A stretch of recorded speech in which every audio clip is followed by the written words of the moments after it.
Alexa TV presents in 3, 2, 1. Dateline Schools with your host, Terry Harrington.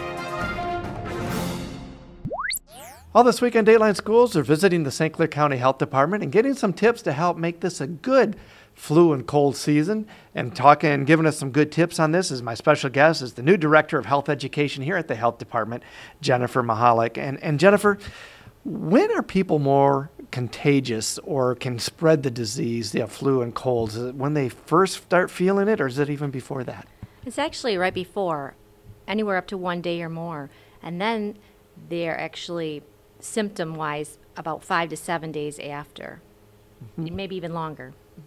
And so that's really the time we need to start keeping kids home from school, or maybe even stay home from work if we're starting to feel kind of achy and just not feeling good. Right, definitely.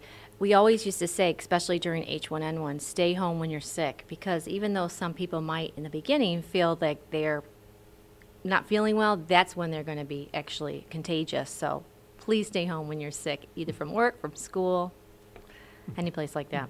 Have you found, too, with what we've been seeing and what we're anticipating this year, that someone gets a cold or the flu, that they probably should make a doctor's appointment, or is it something that should generally pass after a couple of days?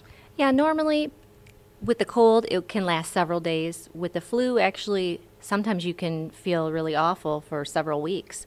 But if people aren't getting better, then they definitely need to call and make the appointment at their doctor's.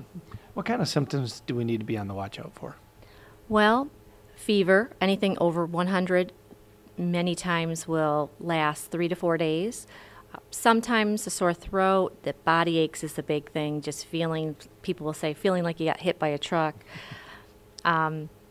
Scratchy throat, chills. Is there any really medication that can help you with that, other than maybe a little bit of aspirin or something like that to just kind of get the fever down? Yes, something like the Tylenol, ibuprofen, those things, non-aspirin type products. Also, if people are really sick with the flu, doctors can prescribe a flu medication. What about like Theraflu? You see that on the drugstore shelves. Is something like that effective? For some people, that might work to help relieve symptoms. Okay. We'll be back with more tomorrow. For Dateline Schools, I'm Terry Harrington.